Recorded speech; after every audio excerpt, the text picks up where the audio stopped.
दोस्तों, हमारे बचपन में मोहल्ले की एक औरत का मियाँ नान पकोड़े की रेहड़ी लगाता था। किसी दिन उसकी खूब बिक्री होती और कोई दिन बहुत मंदा रहता। जिस दिन खूब बिक्री होती उस दिन उनके यहाँ चिकन या मटन कढ़ाई बनती, हाथ में सोडा का एहतमाम होता और खाने के बाद बड़ा लड़का भागकर मोटरसाइकिल निकालता और आइसक्रीम का बड़ा पैक लेकर आता। उस दिन की कमाई से सिर्फ अगली सुबह बाजार के हलवा पूरी के नाश्ते के लिए पैसे बचते। अगला दिन मंदा रहता तो मुहावरतन नहीं हकीकतन उनका कोई ना कोई बच्चा मोहल्ले में बर्तन लेकर सालन मांगता नजर आता। मोहल्ले का कोई घर ऐसा नहीं था जिसने उनके बच्चों की फीस, बिल के कुछ पैसे या दवाई के लिए रुपए कर्ज ना दिए हों। ये भी सच है कि मोहल्ले के किसी घर में भी इतनी कढ़ाई नहीं बनती थी और ना इतनी कसरत से कोल्ड ड्रिंक्स और आइसक्रीम की आयाशी नसीब होती थी। सलीकामंद औरतें मोहल्ले के इस घराने का जिक्र फूहड़पन की मिसाल देने के लिए करती थीं। अब मैं देखता हूँ कि हमारी कौम के अक्सर घराने ऐसे ही फूहड़पन में मुब्तला हैं। समझ नहीं आती क्यों। हमारे यहाँ सिर्फ वहाँ बत्ती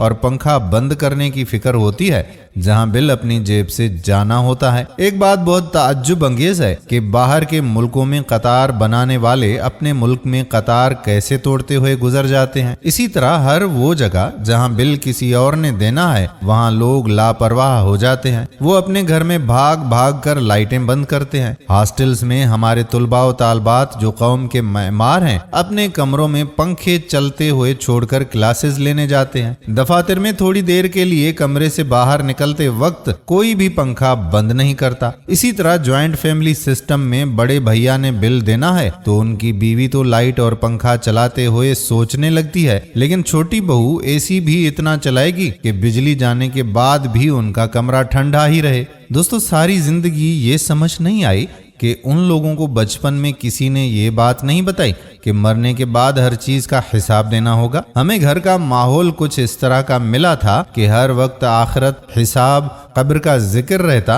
और वालिदैन शरारत पर डांटने के बजाय बस पुल सिरात की तस्वीर कशी कर देते थे जो थप्पड़ से भी ज्यादा मुअस्सिर होती। मुझे याद है कि हमारे माँ बाप जब सब्जी बनाया करते थे तो पत्ते और डंठल कूड़े में फेंकने की बजाय हम बच्चों से कहा करती थीं कि मोहल्ले में किसी गरीब के घर की बकरी या भैंस के आगे फेंक कर आओ। हम अगर चिढ़कर कहते कि कूड़े में फेंक दें तो आगे से लंबी बात सुनना पड़ती कि कूड़ा जितना कम बने उतना इंसानों के लिए अच्छा है और बकरी भैंस कितनी खुश होगी कि मजेदार खाना मिला और अल्लाह भी खुश होगा। अगर माँ से बचत होती तो बड़ी बहन के काबू आ जाती जो हर बोर काम के फायदे कुछ इस तरह से गिनवाती कि अपनी कम इल्मी का एहसास लेकर खुशी खुशी गली के नाले से प्लास्टिक बैग तक निकाल देती कि पानी रवां रहे और मच्छर ना पैदा हो। हमारे भाई अक्सर वालिद से कहा करते थे कि आपने आखिरत के हिसाब को इतना ज़रब किया कि हमारा जिंदगी का हिसाब मनफी हो गया है। दोस्तों, हम उम्मीद करते हैं कि हमारी आज की वीडियो भी आपको जरूर पसंद आई होगी और अपने दोस्तों के साथ इसे शेयर भी करेंगे। आने वाली वीडियो तक अपने मेजबान कादिर बख्श कल्होड़ो को इजाजत दीजिए। अल्लाह